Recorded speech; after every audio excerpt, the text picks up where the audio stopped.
Wassalatu wassalamu ala Rasulillah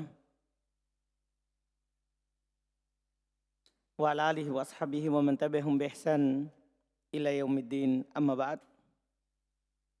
Alhamdulillah, kita lanjutkan lagi pelajaran hadits al-akhlaq, kumpulan hadits seputar akhlak yang dikumpulkan oleh Syekh Abdul Razak hafizahullah ta'ala.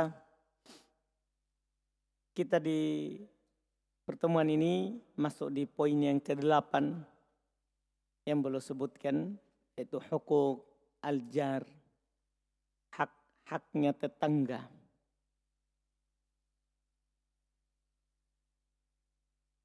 Allah Subhanahu wa ta'ala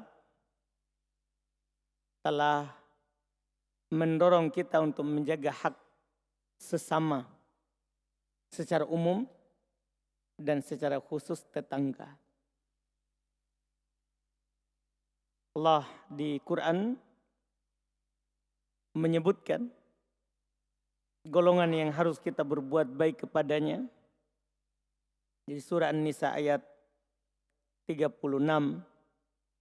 Allah berfirman, wa'budullaha wa la tusyriku bihi syai'a. Sembahlah Allah, jangan kalian menduakan Allah Subhanahu wa ta'ala dengan sesuatu apapun. Itu yang pertama, itu hak Allah. Setelah itu hak sesama. Wa bil walidaini ihsana. Berbuat baiklah kepada kedua orang tuamu. Wa bidzil qurba. Dan orang yang memiliki ikatan kekerabatan denganmu. Nah, ini kita sudah ambil. Wal yatama nanti akan datang, wal masakin akan datang. Sekarang wal jaridil qurba wal jaridil junub. Tetangga dekat, demikian pula tetangga jauh. Jadi disebutkan tetangga. Kemudian wabinis sabil, orang yang sedang berada dalam perjalanan. Wa ma malakat aimanukum, yang kalian miliki berupa budak. Ini golongan-golongan yang disebutkan. Iya, di surat ini. Adapun hadits, kita akan baca sangat banyak hadits yang mendorong kita untuk berbuat baik kepada tetangga. Hadits pertama, beliau sebutkan hadits Aisyah radhiyallahu taala anha. Dalam riwayat Imam Muslim, beliau berkata, Aisyah radhiyallahu taala anha qalat, sami'tu Rasulullah sallallahu alaihi wasallam yaqul, mazala Jibrilu yusini bil jar hatta dhanantu annahu sayuwarrithu. Masya Allah. Terus menerus Jibril mewasiatkan kepada saya terkait dengan tetangga. Sampai saya menyangka dia akan mewarisi tetangganya. Dia akan mewarisi tetangganya. Karena seringnya Jibril mewasiatkan, dia kira nanti dia akan mendapatkan harta waris. Ini sangat jelas menunjukkan pentingnya tetangga untuk menjaga haknya. Karena selalu Jibril mengingatkan Nabi kita Muhammad sallallahu alaihi wa ala alihi wasallam. Ini hadis pertama. Hadis kedua. An Abdullah bin Amr ibn al-As radhiyallahu ta'ala anhuma qala an Rasulillah sallallahu alaihi wa alihi wasallam annahu qala khairul ashab indallahi khairun li sahibihi. Ini hak teman. Hak teman dalam pertemanan. Wa khairul jiran indallahi khairuhum li jarihi. Masya Allah. Kata beliau dari Abdullah bin Amr bin al-As radhiyallahu taala anhuma, beliau berkata dari Rasulullah sallallahu alaihi wasallam, sebaik-baik teman di sisi Allah adalah yang terbaik dari mereka terhadap temannya. Kalau antum punya kawan, ya, antum baik terhadap kawannya antum itu, berkawan karena Allah bukan karena dunia, maka itu adalah orang yang paling baik. di sisi Allah. Itu untuk pertemanan.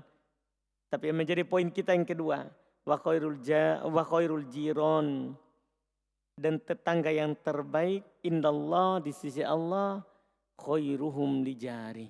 Orang yang paling baik terhadap tetangganya adalah orang yang paling baik terhadap apa? Tetangganya. Ini Masya Allah. Rawahu Ahmad. Ini diriwayatkan oleh Imam Ahmad. Jadi ternyata di setiap bab itu ada yang terbaik. Ada yang terbaik. Di setiap perkara. Di sini kita bisa menjadi tetangga terbaik kalau kita ya juga mampu berbuat baik terhadap tetangga kita. Ini adalah dorongan yang sangat besar dari syariat kita untuk berbuat baik kepada yang namanya apa? Tetangga. Ini sangat jelas walaupun kita tidak jelaskan. Kemudian hadits ketiga, An Sa'ad ibn Abi Waqqas radhiyallahu taala anhu qala Rasulullah sallallahu alaihi wasallam arba'un minas sa'adah al mar'atus salihatu wal maskanul wasi'u wal jarus salihu. Itu poin kita. Wal markabul hani wa arba'un minas syaqawa al jarus su wal mar'atus su wal maskanud dayyiq ad-diq wal markabus su. Rawahu Ibnu Hibban. Masya Allah. Dari Sa'ad bin Abi Waqqas radhiyallahu taala anhu beliau berkata, Rasulullah sallallahu alaihi wasallam bersabda, ada 4 merupakan tanda kebahagiaan kalau seorang memilikinya. Kalau seorang memiliki salah satu dari 4 ini atau 4-4-nya, maka dia adalah orang yang paling bahagia. Siapa itu? Apa itu? Al-mar'atus solihah. Kalau dia memiliki istri yang solehah. Sidik ya. Masya Allah. Itu kebahagiaan. Iya, itu kebahagiaan. Ini maksudnya terdapat dorongan untuk mencari istri yang soleh. Iya.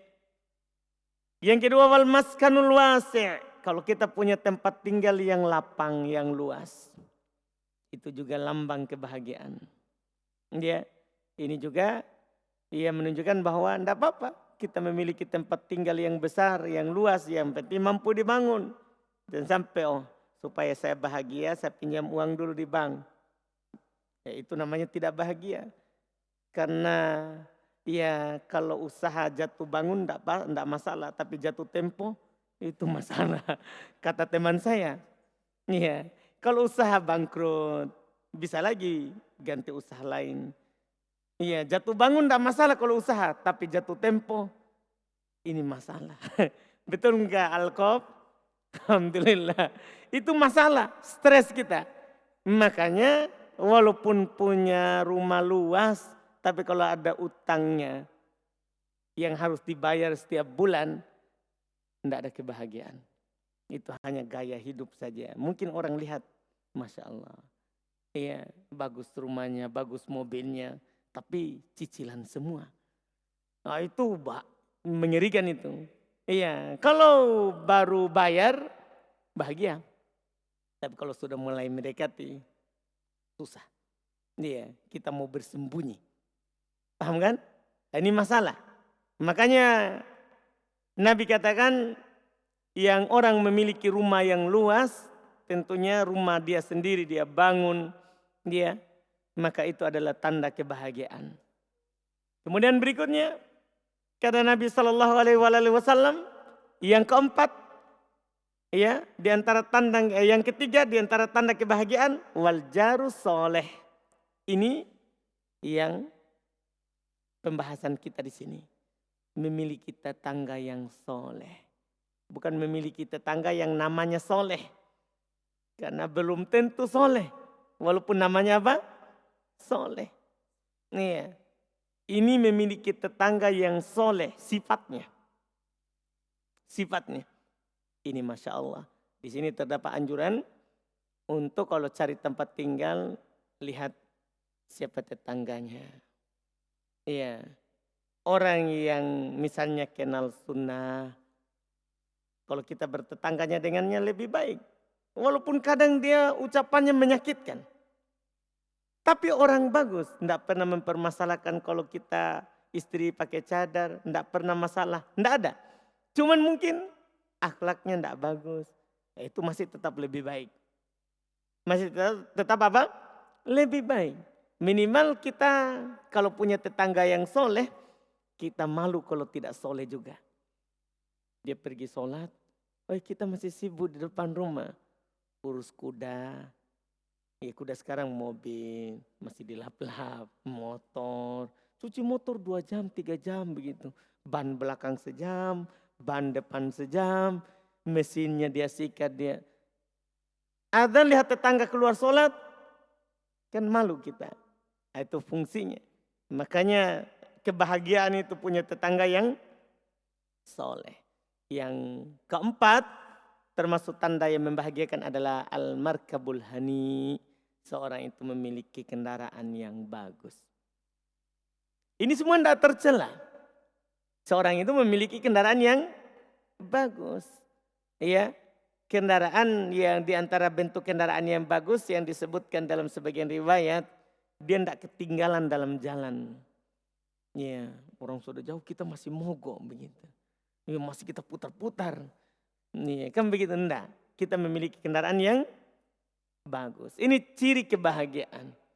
Setelah itu Nabi kasih tahu juga lawannya. Karena penulis sebutkan kelengkapan hadisnya. Wa arba'un minasyaqawah. Ada 4 merupakan tanda kita tidak bahagia. Ya. Dan kita akan sengsara. Al-jarusu 1. Kita punya tetangga yang tidak bagus. Tetangganya jahat. Tidak memikirkan tetangganya. Putar musik, putar lagu. Yang mau dengar adalah dia dan istrinya. Dia kasih dengar juga tetangganya. Iya, padahal dia tidak tahu kalau tetangganya sebelah mau tidur. Ada anak bayinya, ada anak yang sakit. Oh itu, kita tidak akan bahagia kalau hidup tetangga dengan tetangga yang seperti itu. Wal mar'atus su, punya istri yang juga tidak bagus akhlaknya. Paham kan? Dia cantik kalau dipandang, tapi kalau dia ngomong naudzubillah membuat rambut cepat beruban. Paham kan? Nah, ini tidak bahagia kalau yang seperti itu. Wal maskanud dai ad-diqa, demikian pula memiliki tempat tinggal yang sempit. Wal markabul al-assu, dan punya kendaraan yang tidak bagus. Ini lawannya. Nah, poin dari kita adalah ternyata mencari tetangga yang soleh itu sangat dianjurkan. Karena kita akan berbahagia dengan memilikinya. Akan berbahagia dengan memilikinya. Ya, seperti sekarang ini kalau kita punya rezeki, terus kita dapat ya kemudahan untuk tinggal, untuk beli tanah, rumah di sekitar lingkungan yang baik, lingkungan yang soleh, itu bagus. Karena itu lambang kebahagiaan. Lambang kebahagiaan. Dan ini juga yang datang dari sahabat lain, yaitu Nafi' bin Abdul Haris. Ya, dengan lafaz yang beda sedikit konteksnya. Ya, dari Nabi SAW, min sa'adatil mar'il muslim. Itu lafadznya. Kalau tadi arba'un minas sa'adah, 4 dari kebahagiaan.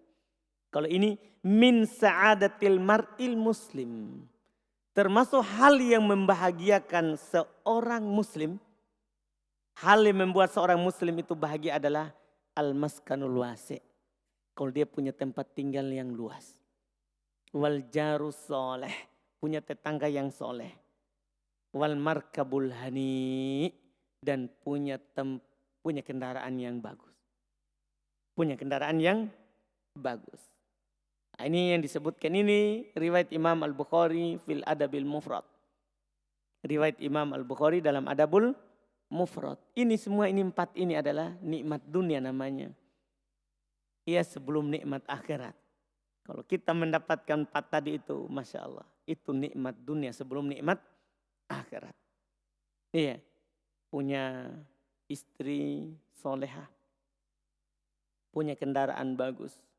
Tempat tinggal bagus. Ya, karena bukan dari zuhud, kita pakai pakaian yang kusut, tinggal di rumah yang tidak bagus. Bukan. Bahkan kalau kita punya nikmat, diberikan nikmat oleh Allah, Allah pengen melihat nikmat itu dari kita, hasilnya. Allah suka melihat hasil nikmat itu kepada kita. Kalau punya nikmat, perlihatkan kepada Allah. Tidak peduli orang lain mau bilang apa, tapi perlihatkan kalau kita ini punya. Kita ini apa? Punya. Karena innallaha yuhibbu ayyara atharu ni'matihi ala abdi. Allah cinta untuk melihat hasil nikmatnya kepada hambanya. Allah senang. Allah senang. Yang penting bukan untuk berbangga diri seperti Qorun. Seperti Qorun. Kalau Qorun kan memang mau berbangga diri.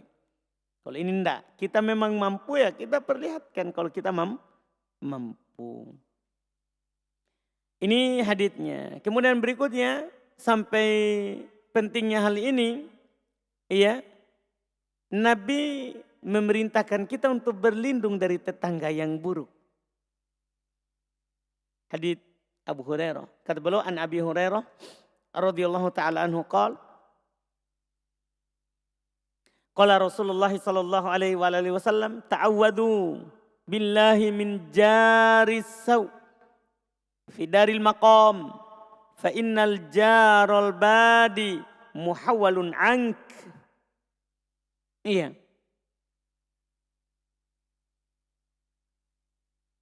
Kata beliau,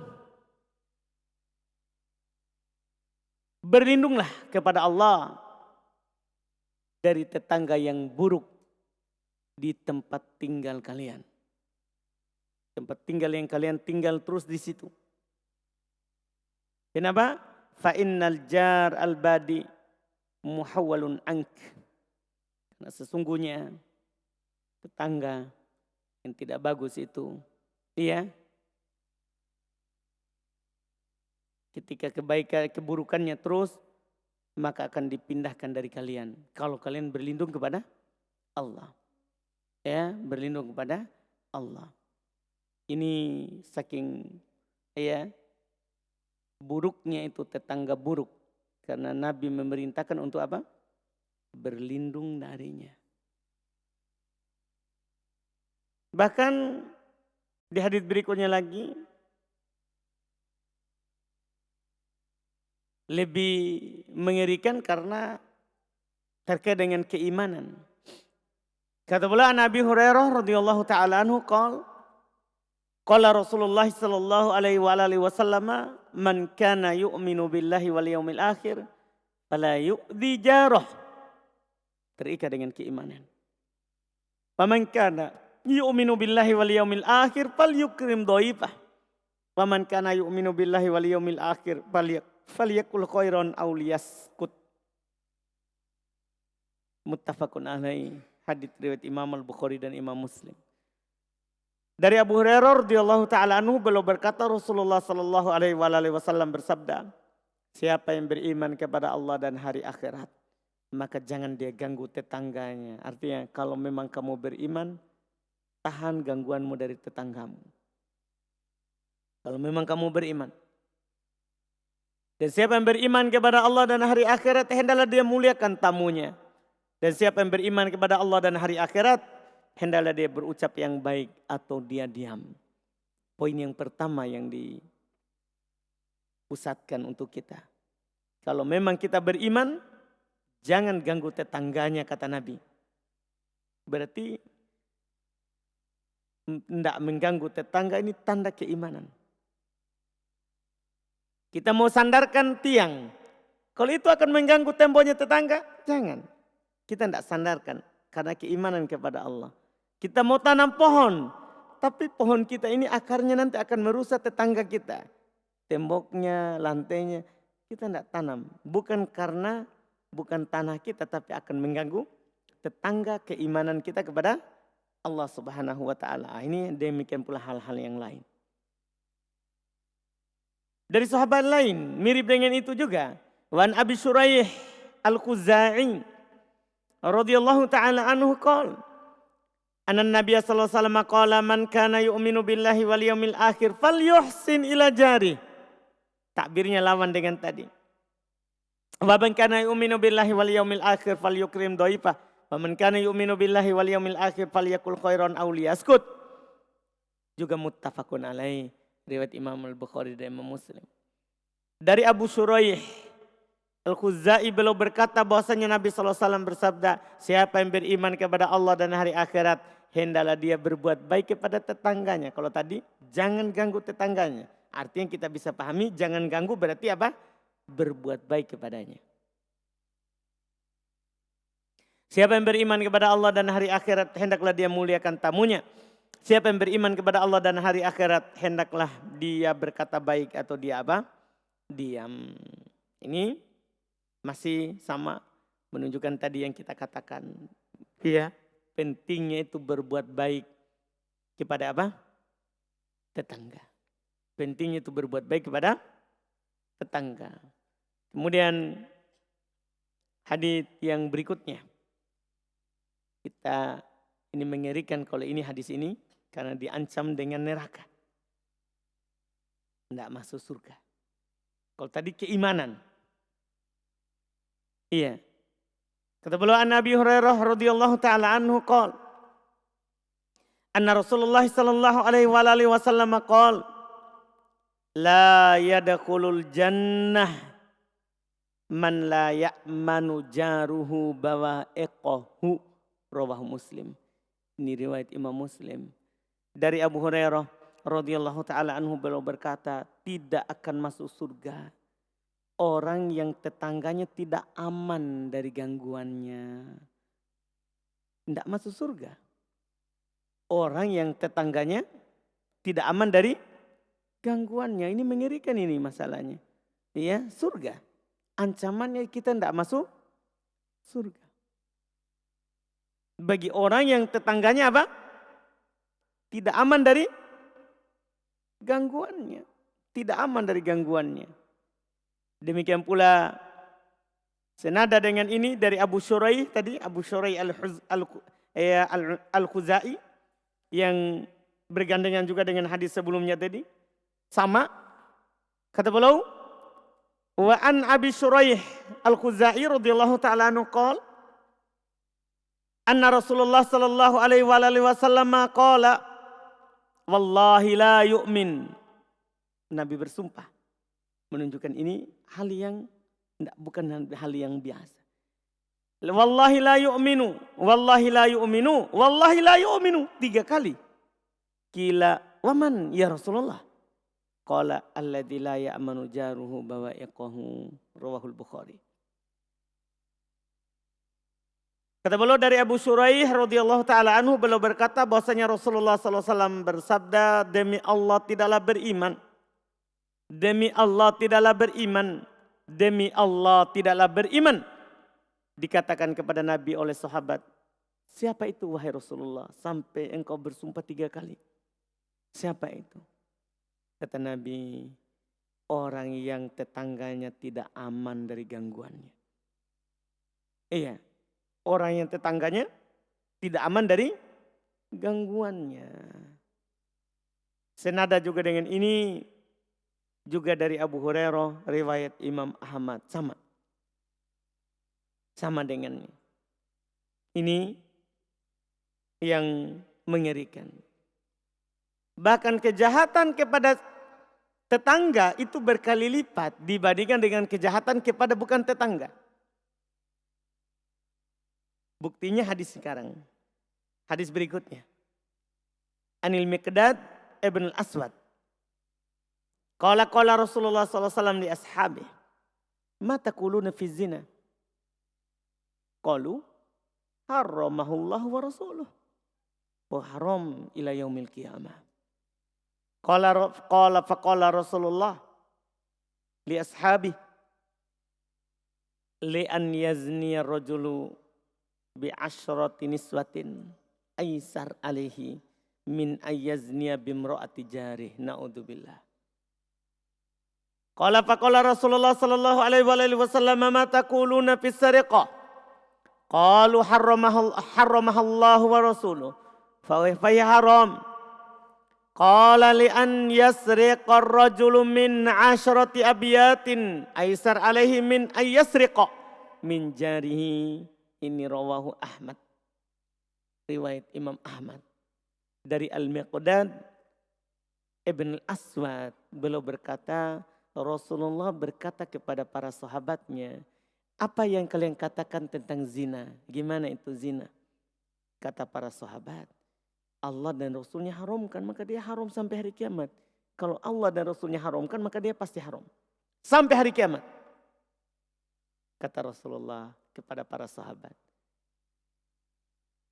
Kalau seorang laki-laki berzina dengan 10 perempuan, itu masih lebih ringan. Bukan membolehkan zina, tapi ini perbandingannya. Kalau ada seorang berzina dengan 10 perempuan, itu lebih ringan daripada dia berzina dengan 1 perempuan tapi tetangganya. Paham dah? Paham darus? Ya, tetangganya adalah idolana. Bahayanya itu. Ya, dia makan juga rumput tetangganya. Bahaya ini.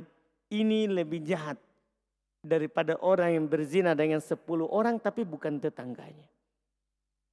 Berarti dosanya berlipat ya. Terhadap tetangga itu dosanya berlipat. Berlipat. Dan juga Nabi berkata, apa yang kalian katakan tentang mencuri? Apa yang kalian katakan tentang mencuri?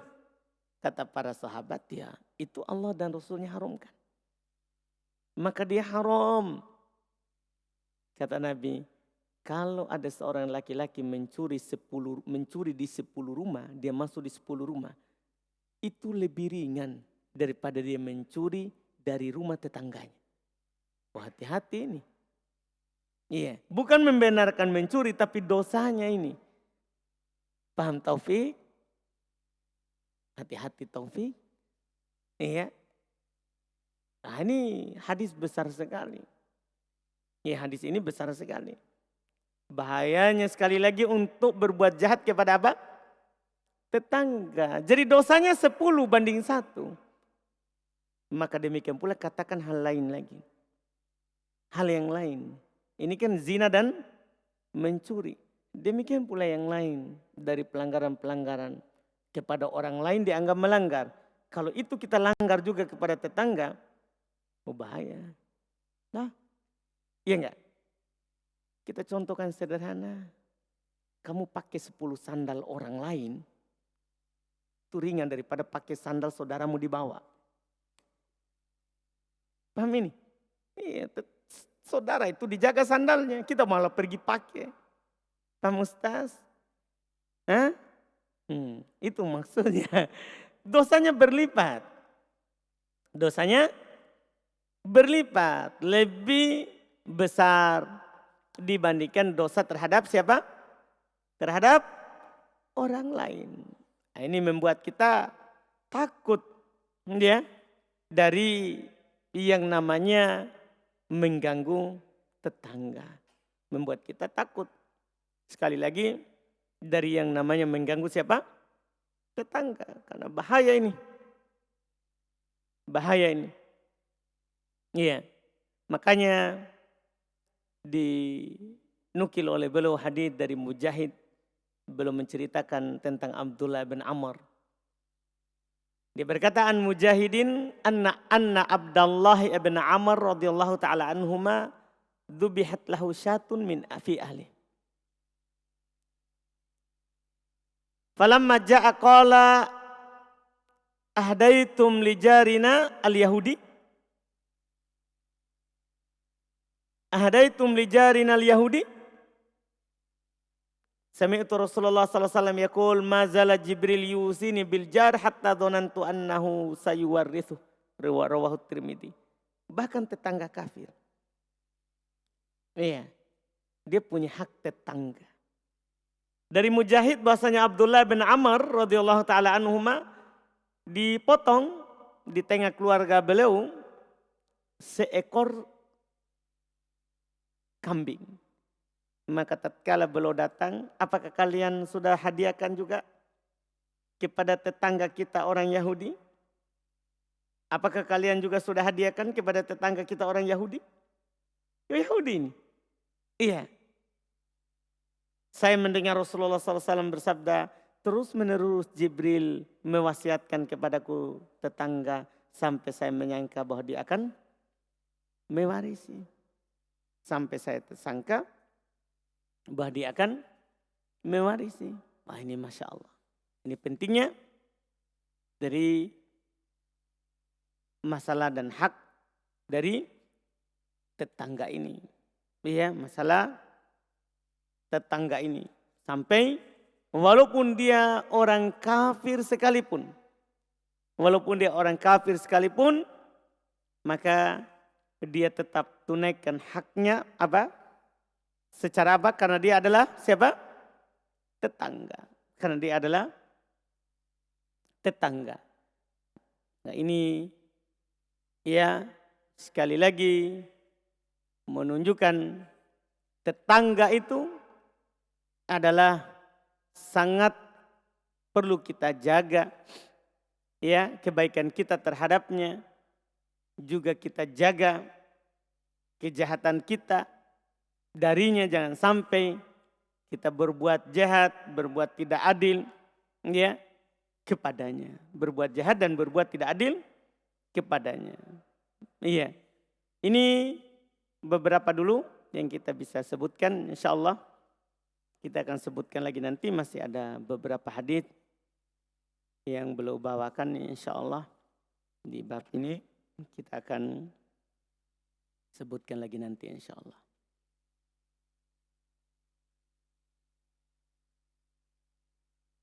Ada pertanyaan? Silakan.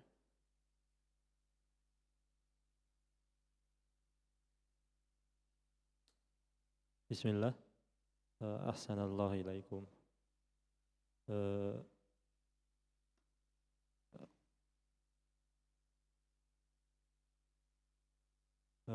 Bagaimana Ustadz yang harus kita lakukan? Terkadang kita melihat amalan yang orang lain lakukan, terus kita termotivasi untuk melakukannya. Apakah kita terlebih dahulu harus mempelajari amalan tersebut dari segi keutamaan dan tata caranya, atau boleh langsung kita lakukan? Karena takutnya kita terhitung ikut-ikutan, Ustadz. Nah, kalau kita tahu itu diamalkan karena itu kebaikan, yeah, kita lakukan. Iya. Tapi kalau kita berilmu dulu, mencari tahu dulu bagaimana cara pelaksanaannya, tidak harus keutamaannya. yeah. Keutamaan itu tambahan pendorong. Kalau kita pelajari dulu, itu lebih sempurna. Nah, karena beramal dengan ilmu itu lebih bagus daripada beramal tanpa ilmu. Ya. Terus ada juga Ustadz yang saya alami akhir-akhir ini. Terkadang kita kan kalau biasa Ramadan itu kan habis buka, Ustadz. Biasa ada kita rasa di mulut itu kayak sisa-sisa makanan. Ya. Tapi terkadang juga mungkin perasaan sih, Ustadz. Iya, Terus yang saya alami ini Ustadz, ada saya rasa sisa-sisa makanan di mulut, terus saya coba telan, kayaknya tidak ada aja. Baru ini imam sudah takbiratul ihram, terus kami takbir, terus muncul lagi was-was, terus saya pikir mungkin ini cuma was-was, saya hilangkan, terus selesai salam muncul keraguan. Itu apa sebaiknya yang diambil Ustadz? Apakah kita cukup yakin saja bahwa itu cuman was-was atau? Enggak, kalau ada makanan begitu kita lafadzkan saja, coba saja dilafadzkan. Kalau ada kita ambil, taruh di kantongnya. Kalau tidak ada. Lanjut saja sholat. Yes. Kalau kita lagi sholat ternyata keluar makanan tadi yang ada di sela gigi, kita ambil saja. Baru taruh di kantong. Am sidik. taruh di kantongnya sendiri. Kalau dulu boleh meludah ke bawah kaki kiri. Tapi kan dulu kan alasnya adalah tanah. Kalau sekarang kita meludah di keramik sekarang, wah masalah. Kan begitu? Maka boleh di imamah atau di songko. Dah kita ada sesuatu kemudian ada ndak enak nih kecuali harus diludahi misalnya. Ada dahak misalnya ditelan nyeri sekali rasanya. Iya kan? Maka boleh kita ambil songkonya, kita ludah di situ baru taruh di kantong. Jangan pakai lagi. Iya. Sama juga dengan makanan. Sama dengan makanan. Misalnya kontrol tidak ada tisu kan? Tidak ada tisu. Boleh kita pakai songko atau pakai imamah. Iya, kalau ada yang pakai imamah, boleh dia di imamahnya baru dia gosok-gosok. Kan susah taruh di kantong. Di imamahnya boleh dia gosok-gosok supaya hilang. Iya, bentuknya. Boleh, tidak apa-apa. Ya, mungkin itu saja. Jazakallah khair. Bismillah. Ahsanallahu ilaikum Ustaz. Tentang masalah tetangga. Kalau misalkan Ustaz, tetangga itu punya acara, misalkan kondangan atau acara pernikahan, tapi dia kayak minjam kompor, balangan, untuk itu Ustaz. Tapi di acara yang tersebut kayak ada musiknya, kemudian kayak perkara kemaksiatan. Nah, bagaimana ini Ustaz, apakah kita pinjamkan atau tidak? Pinjamkan, tidak apa-apa. Kan dia tidak main musik dengan kompor toh. Pinjamkan, tidak apa-apa. Masalahnya nanti ada musiknya itu urusan mereka. Nah, masalah kompor tak pinjamkan, tidak apa-apa. Kan? Kecuali kompornya dipakai main musik, jangan dipinjamkan. Anda?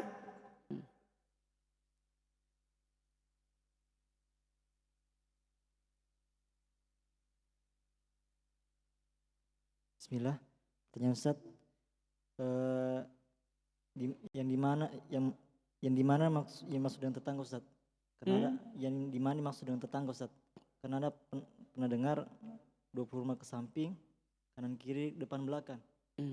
Kemudian yang kedua Ustaz, Nanti itu. Nanti akan dikasih tahu siapa itu tetanggamu. Nah, apakah yang cantik-cantik saja, yang jelek tidak? Paham kan? Nanti. Belum habis, masih ada hadis. Ustaz, ya, yang mana lebih utama kita bantu Ustaz? Kalau misalnya ada tetangga yang kita lihat membutuhkan, tapi dua orang, tapi mana yang kita lebih utamakan membantu? Nanti juga itu. Akan datang nanti. Dari tetangga ini siapa dulu yang berhak kita bantu? Sabar.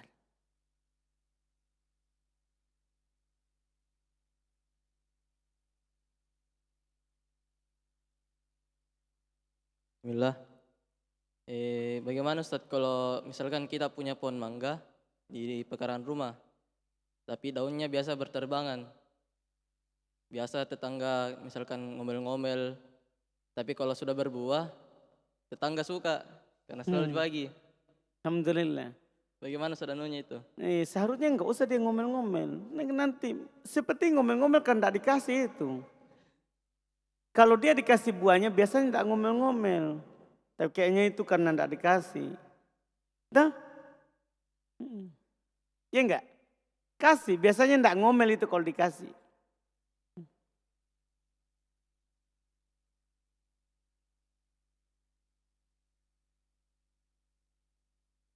Bismillah. Afwan Ustaz, apakah termasuk dari ancaman tadi yang durhaka kepada tetangga apabila kita menyetel alarm yang bising untuk sholat, waktu sholat? Sama. Termasuk. Masuk. Ustaz bising sekali mengganggu tetangga. Untuk dengar dirimu saja di telingamu. Nah, Yes. termasuk. Sebetulnya tetangganya habis begadang. Ada anaknya sakit, mau tidur. Mengganggu tetangga.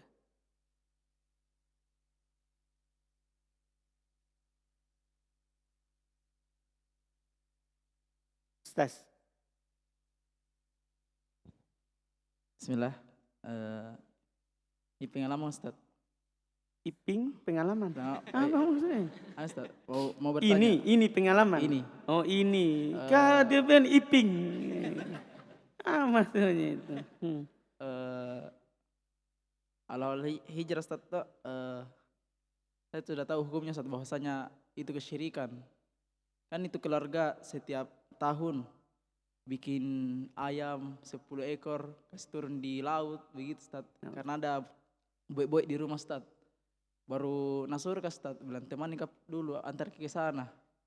Jadi ku tolak ya Ustaz, tapi adikku nasuruh tapi bilang kalau adikku ini nasuruh berdosa juga karena ku suruh adikku juga pergi.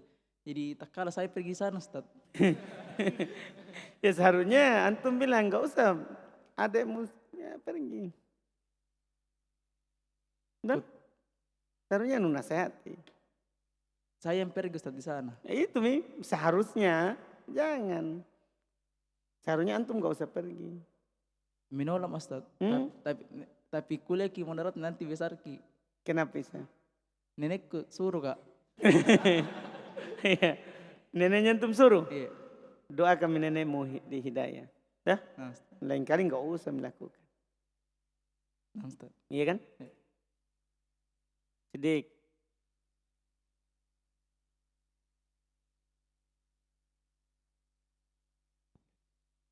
Bismillah. Terkait tetangga ya Ustaz. Kalau di sini ya di RBA kan kita kan tetangga kita kan teman-teman kita. Yang mana ya udah berapa bulan ini berlalu. Rata-rata teman ya gimana ya? Berarti bukan tetangga itu ashab. Apakah teman itu bisa dikategorikan tetangga atau enggak? Tetangga kalau di kasur. Kan kalau biasanya kalau kita bercanda atau apa, rata-rata ya sering kelewatan batas. Maksudnya yang bicaranya kurang ajar lah atau bahkan saking kurang ajarnya itu kalau anak bawakan ke Padang itu bisa anak pukul tuh orang-orang. Baik. Terus anak marah kan, ya wajar anak marah, itu istilahnya hak anak untuk marah. Kalau kita gimana, istilahnya kalau di teman-teman ya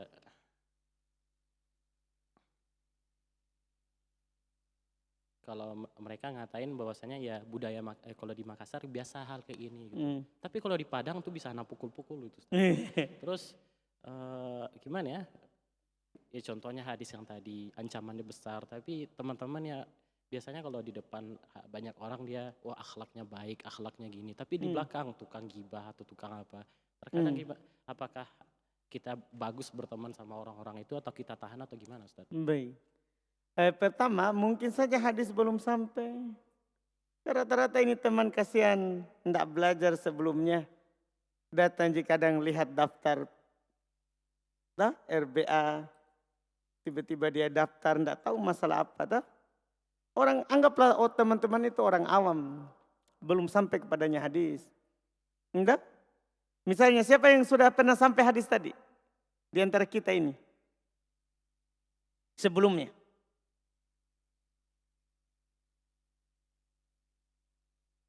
Ada soleh. Berarti sedikit sekali saudara. Apakah yang sama antum itu semua ini? Yang sudah sampai hadis? Begitu. Kasih udur, belum sampai ilmu. Nah, jangan langsung dipukul.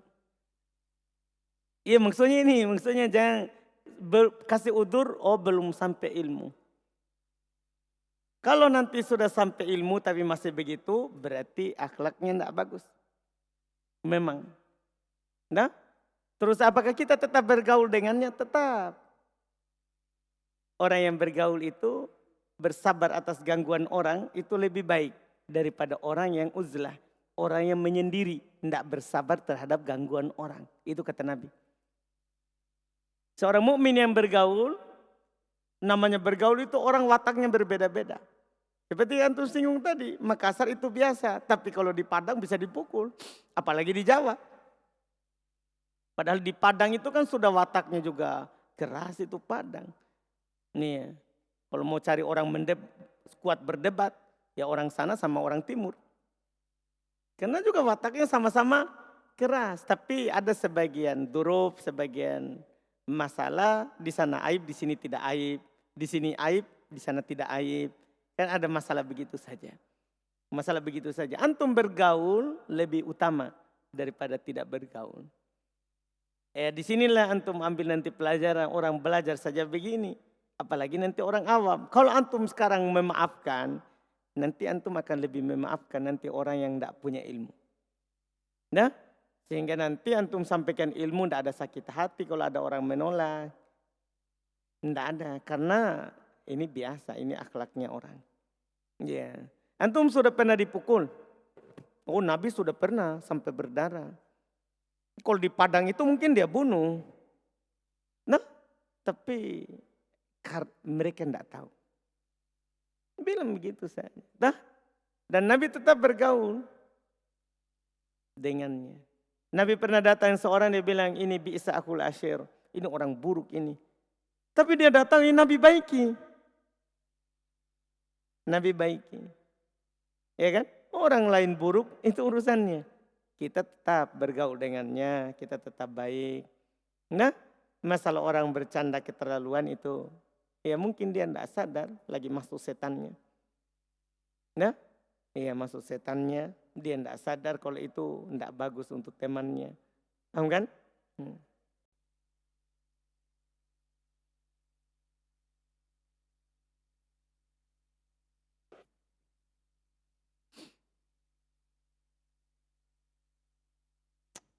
Bismillah, barakallahu fiikum Ustaz. Ini pertanyaan ada 2 dari pertanyaan teman-teman yang di atas dititip ke ana. Yang pertama. Ya dititip di atas. Yang orang titip tidak diterima. Tapi kayaknya redaksinya umum buat teman-teman yang lain. Yang pertama itu jikalau apakah syarat dari mandi janabah Ustaz? Itu apakah bagian kanan terlebih dahulu atau bagian kepala dulu kanan baru kiri Ustaz? Karena yang ana pahami itu kepala dulu bagian kanan lalu kiri. Sedangkan ada teman tadi yang berkata yang kanan dulu kiri baru terakhir kepala. Itu yang pertama. Baik. Syarat dari mandi junub adalah niat dan menyiram seluruh badan. Itu kalau dibilang syaratnya. Syarat itu kan sesuatu tidak boleh tidak ada. Yaitu syaratnya adalah niat dan menyiram seluruh badan. Maka sudah selesai. Itu syaratnya. Adapun sunnahnya berwudu dulu dengan sempurna. Paham kan? Baru menyelai rambut. Setelah itu siram rambut dan siram badan. Tidak dibilang kanan kiri. Ya, yang mengatakan kanan dulu baru kiri itu dalil umum saja. Nabi suka yang kanan-kanan. Tapi secara khusus dalam mandi junub enggak.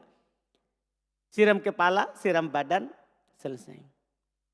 Cara kedua, wudu dengan sempurna, kecuali pada saat mau usap kepala enggak, langsung siram kepala. Berarti enggak wudu, enggak sampai sempurna. Wudunya cuci wajah, cuci tangan, kumur-kumur masukkan ke hidung, keluarkan, cuci wajah, cuci tangan sampai ke siku. Pas mau usap kepala tidak usap, langsung siram kepala. Siram kepala, siram badan, kemudian terakhir cuci kaki. Cuci kaki tidak disebut kanan kiri. Terus yang kedua Ustaz, mengenai mandi janabah pun juga, apakah harus menggunakan sabun atau tidak Ustaz? Beliau katakan. Dari antum sih.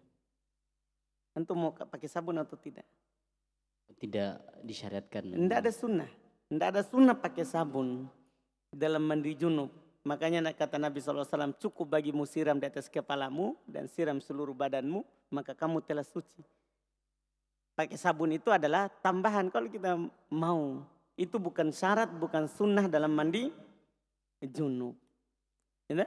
Mandi junub itu adalah kamu siram seluruh badanmu, selesai. Kamu siram seluruh badanmu apa? Selesai. Paham kan? Baru terlintas lagi satu pertanyaan. Kan biasa teman-teman itu biasa melakukan aktivitas, terus kadang juga main bola.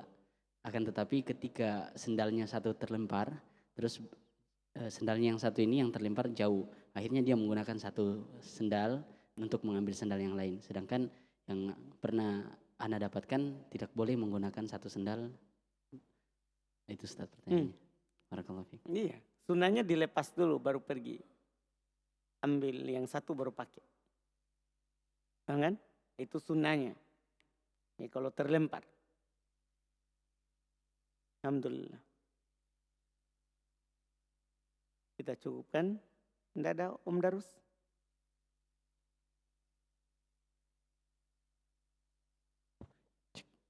Bismillah Ustaz. Apakah kalau di rakaat ketiga Ustaz kan baca Al-Fatihah, apakah dibilang lagi amin atau tidak Ustaz? Iya. Baca Al-Fatihah bilang amin. Jazakallah khair. Wa iyyakum. Sudah Om? Om Darus? Hah?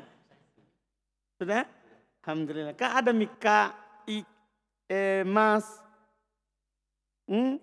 Kang, sisa Om.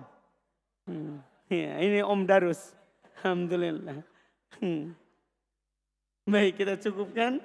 Subhanakallahumma hamdik. Asyhadu an la ilaha illa anta astaghfiruka wa atubu ilaik.